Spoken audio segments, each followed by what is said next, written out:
కోడలా కౌసల్య, ఇలా మొహం ముడుచుకుని నిల్చున్నావే, ఎందుకలా ఉన్నావో చెప్పు.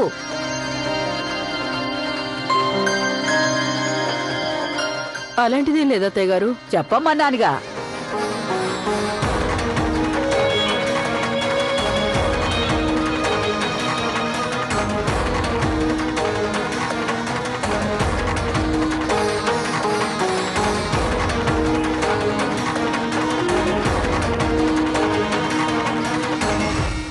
అత్తయ్య గారు రండి, ఓసారి మీరిలా రండి.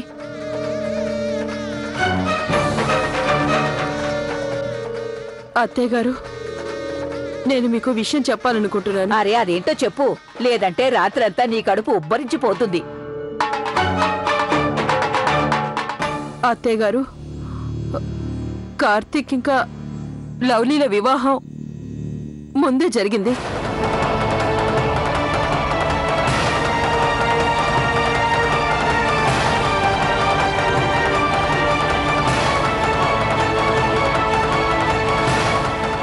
అయ్యో రామా, మీరంటుంది ఏంటి చిన్నమ్మా? లవ్లీ కార్తీకులకు ఇంతకు ముందే పెళ్లి జరిగిందా?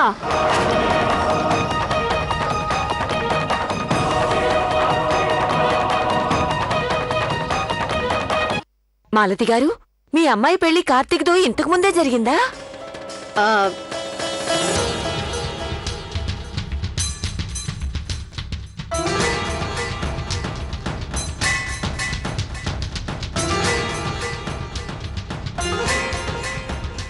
కౌశిక్, మీ ఆవిడ చెప్తున్న విషయం నిజమేనా?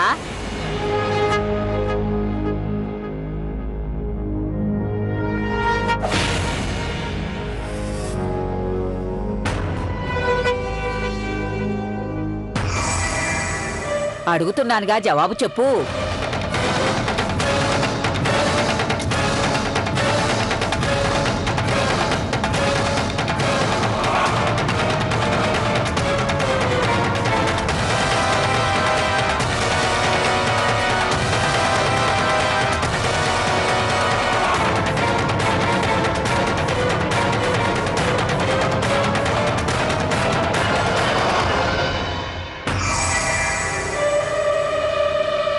పెద్దమ్మగారు, మీ కోడలు చెప్తున్న విషయాన్ని మీరు సరిగా అర్థం చేసుకున్నట్టు లేరు. తన ఉద్దేశం ఏంటంటే, వాళ్ళిద్దరూ ఎంతగా ప్రేమించుకున్నారు అంటే వాళ్ళు మనస్ఫూర్తిగా ఒకటైపోయారు. అలాంటప్పుడు అది పెళ్లి కన్నా తక్కువెలా అవుతుంది?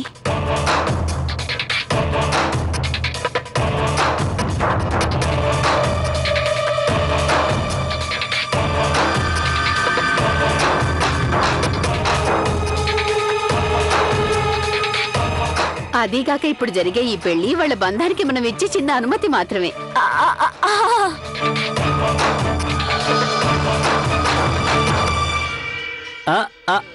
అవునానమ్మా.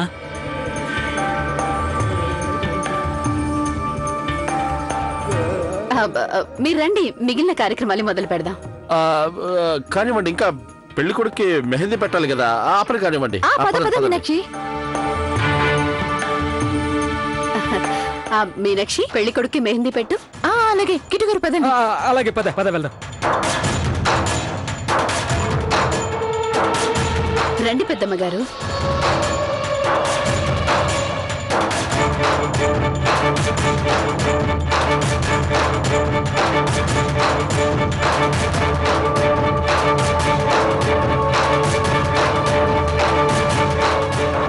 ఈ రోజు జరిగిందంతా వివరంగా నేను అత్తగారికి చెప్పుంటే నా మనసులోని బాధంతా మొత్తం తీరిపోయేది. మీ మనసులోని బాధ తీరిపోయేది నిజమే, కానీ లోకం మొత్తం మనల్ని వేలెత్తి చూపించేది. అది నాకు తెలుసు, కానీ నేను మా అత్తగారితో అబద్ధం చెప్పడం నాకు చాలా ఇబ్బందిగా ఉంది.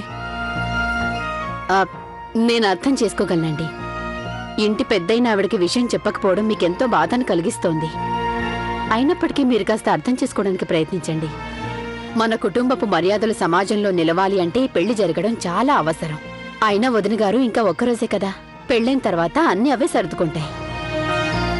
మీరు మా కోసం ఈ మాత్రం బాధను భరించలేరా వదిన? ఇప్పుడు మేం మా కూతుర్ని ఇస్తున్నాం అంటే మనిద్దరి మర్యాద ఒకటే కదా.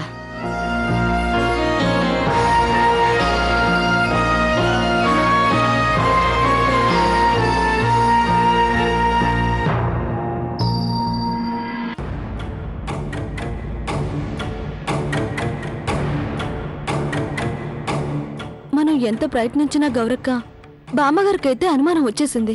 అవును గౌరక్క, మనం జాగ్రత్తగా ఉండాలి. ఆవిడ అనుమానం నిజం కాకుండా చూడాలి. ఇక నేను మిమ్మల్ని కోరుకునేది ఒకటే, ఈ విషయాన్ని ఇంకెవరితోనూ అనకండి.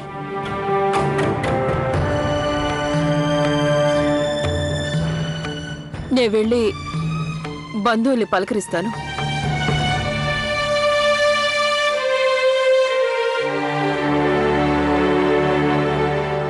ఏంటో ఈవిడ లవ్లీ ఇవన్నీ ఎలా భరిస్తుందో ఏంటో.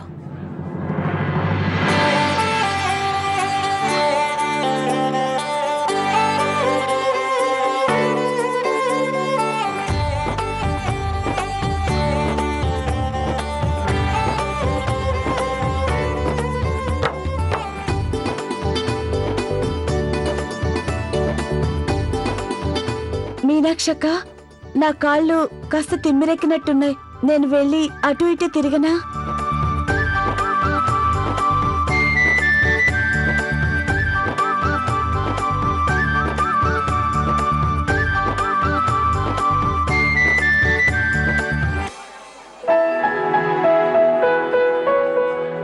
ఏమండి కార్తిక్ గారు, ఎప్పుడు మీ అన్నలతోనే అతుక్కుపోయి ఉంటారా? ఈ మరదలతో కాస్తైనా మాట్లాడతారా? రండి. వెళ్ళు చిన్నా, వెళ్ళు. అలాగే, నేను తీసుకెళ్తాను.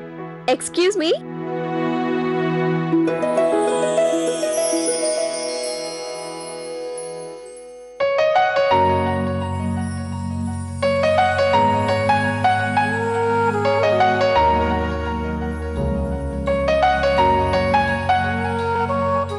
సరే, మీ ఇద్దరు మాట్లాడుకోండి, నేను బయట ఉంటాను. ఇదిగో, మీరు త్వరగా బయటకు వచ్చేయాలి.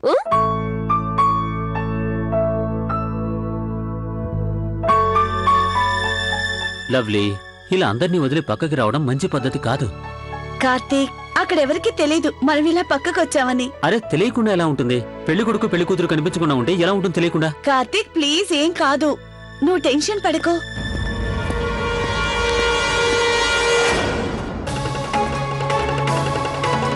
నేను నీకు చెప్తూనే ఉన్నానా ఇలా రాకూడదని, ఎవరైనా చూస్తారని?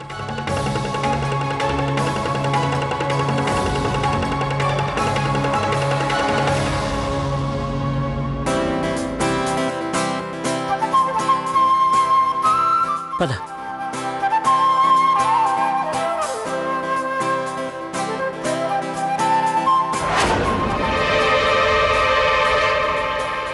కార్తీక్, రెండోసారి పెళ్లి చేసుకుంటున్నందుకు ఎలా ఉంది?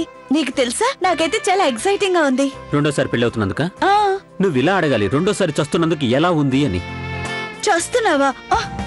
లవ్లీ, నేను జస్ట్ జోక్ చేశాను అంతే. పద, పైకి వెళ్ళినా పద, లేదంటే ప్రాబ్లమ్స్ వస్తాయి. ఎవరున్నారక్కడ?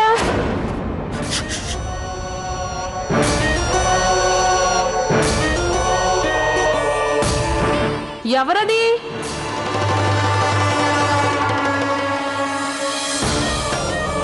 ఎవరు లేరు.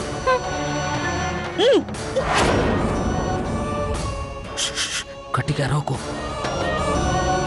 చూస్తుంటే ఇక్కడేదో కథ నడుస్తున్నట్లుంది. ఎవరంటే పలకరే? పిలుస్తుంది మిమ్మల్నే. ఎవరండి? బయటికి రండి.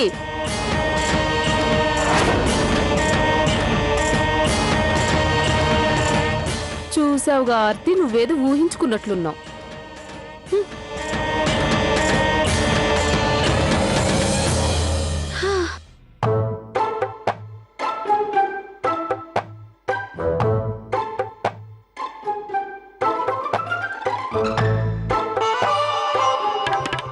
ఈ ఆర్తి వదినకి అస్సలు కనిపించకూడదు. వెళ్ళిపోయింది. పద.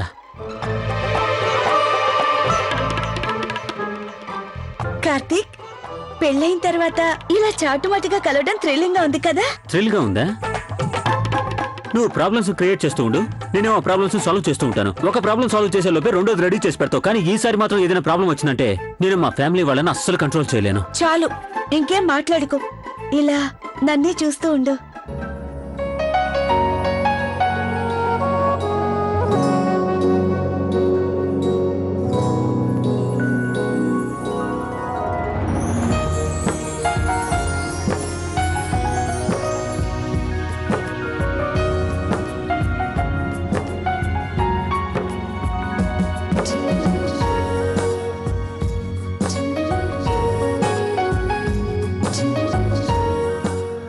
నాకు దాని మొహం చూస్తేనే వాళ్ళంతా కంపరం పుడుతుంది.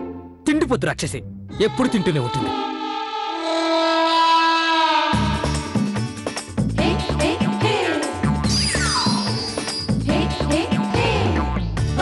ఓయ్ వారేవా, ఇలాంటి అవకాశం నాకు మీనాక్షికి వచ్చుంటే బై గాడ్ భలే ఆనందంగా ఉండేది. పిల్లలు ఆగండి, మీరిద్దరు ఏంటి ఇలా దొంగచాటుగా ఆటలాడుతున్నారు? పైన మిమ్మల్ని వెతుకుతున్నారు, వెళ్ళండి. అది నేను కిటోనియా, అది నాకు అన్నీ తెలుసు. చాలా బాగుంది. పిల్లలు పదండి, మీకేం పని ఇక్కడ, వెళ్ళి ఆడుకోండి.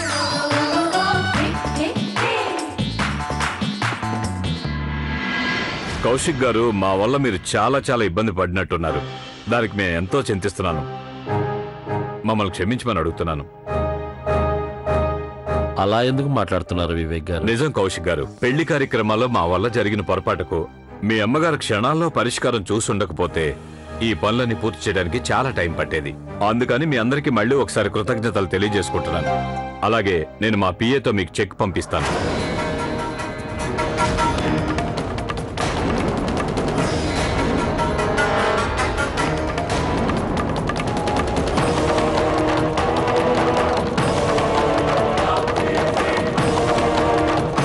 చెక్క?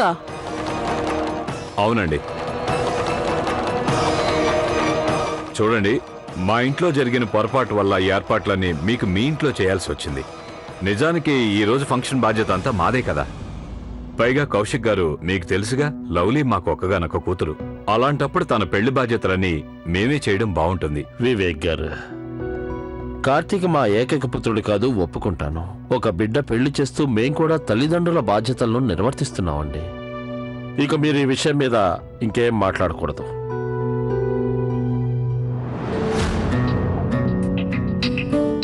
కౌశిక్ గారు, మీరు ఇలా మాట్లాడుతుంటే ఇంకా నేనేం మాట్లాడగలను? కరెక్ట్ గానే చెప్పావు బాబు. జరిగిన పొరపాటును ఇక మర్చిపో. నీ దృష్టంతా పెళ్లి మీద పెట్టు. ఎందుకంటే ఏ లోటు జరగకూడదు కదా. అవును, అత్తయ్య గారు కరెక్ట్ గా చెప్పారు. అలాగేనండి, మీకు ఈ విషయంలో ఎలాంటి ఇబ్బంది కలగనివ్వం. మంచిది కౌశిక్ గారు, మాకు సెలవు ఇప్పించండి. మేము వెళ్ళి రేపటి ఏర్పాట్లు చూసుకుంటాం. సరేనా? అలాగే. నమస్తే. మంచిది, నమస్తే.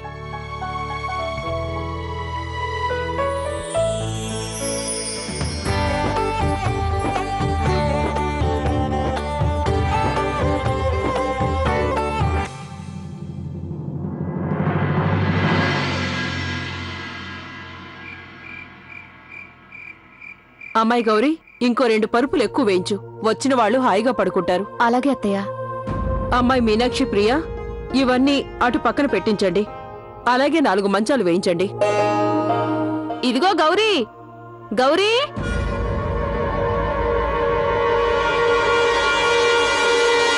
నువ్విక్కడున్నావా? నీకోసం నేను ఇల్లంతా వెతికాను. గౌరీ, నాకు కొంచెం పెరిగివ్వవా? పాలు తోడేయడానికి. లేదు, పెరుగు అయిపోయింది. ఏం పర్లేదు, అయిపోతే మాత్రమే. నేను మీ పనులకు కాస్త సాయం చేస్తాను. ఎంతైనా పక్కింటి వాళ్ళం, ఆ మాత్రం సాయం చేసుకోపోతే ఎలా? ఇవ్వు, ఇలా ఇవ్వు గౌరీ, నేను చేస్తాను. పర్వాలేదు. పర్వాలేదు, నేను ఇది చూసుకుంటాను, నువ్వు అది చూసుకో.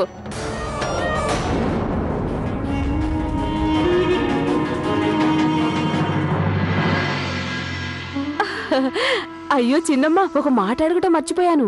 కరెక్ట్ సమయానికి ఆ దుర్గమ్మ దయ వల్ల అంత వింతగా పనులన్నీ ఒక్కసారి అయిపోయాయి కదా. అకస్మాత్తుగా అయినా బ్రహ్మాండంగా జరిపించారు.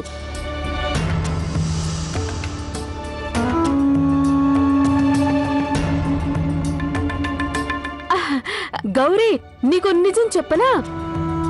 మా ఆయన మీద ఒట్టు. అసలు చిన్నమ్మ ఏం చెప్పిందో తెలుసా? కార్తీక్ లవ్లీల పెళ్లి ఇంతకు ముందే జరిగిపోయిందని. నాకైతే అది నిజమే అనిపించింది. కానీ అలాంటిదేమి ఇక్కడ లేనే లేదు. కానీ చిన్నమ్మ, అంతమందిలో ఆ సమయంలో మీరక్కడ అలా ఎందుకు చెప్పారు? ఆర్తి, నోరు మూసుకో. కొంతమంది అతి తెలివి చూపిస్తారు. ముందు తప్పు చేస్తారు, దాన్ని కప్పిపుచ్చుకోవడానికి మసిపూసి మారేడుకాయ చేస్తారు. అది చూస్తానులే.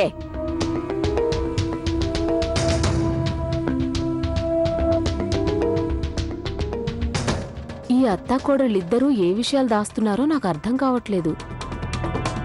అది బామ్మగారు, నేననేదేంటంటే మీరు వేడివేడి బాదం పాలు తాగండి. బాగా అలసిపోయారు కదా, హాయిగా నిద్రపడుతుంది. నేను వచ్చి మీ కాళ్ళు నొక్కుతాను. పదండి.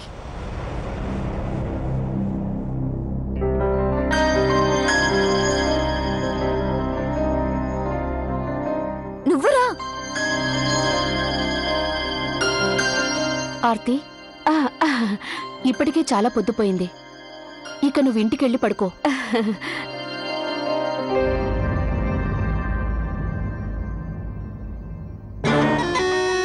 చిన్నమ్మ, నేను వెళ్ళొస్తాను.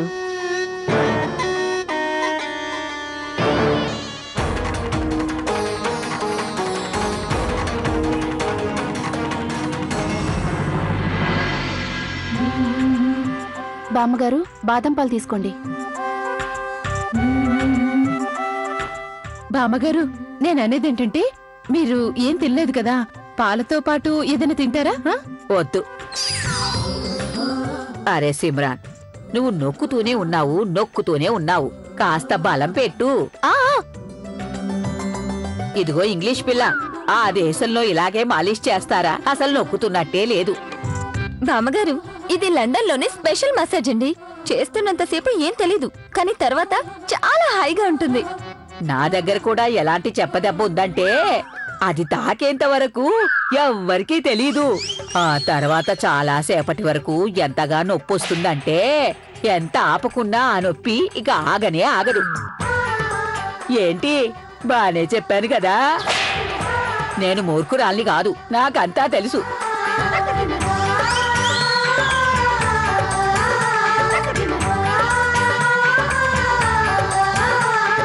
ఆహా, చల్లగా ఉండు, హాయిగా ఉంది. గౌరీ, ఈ ఇంగ్లీష్ పిల్లకి ఇది కూడా నేర్పించు.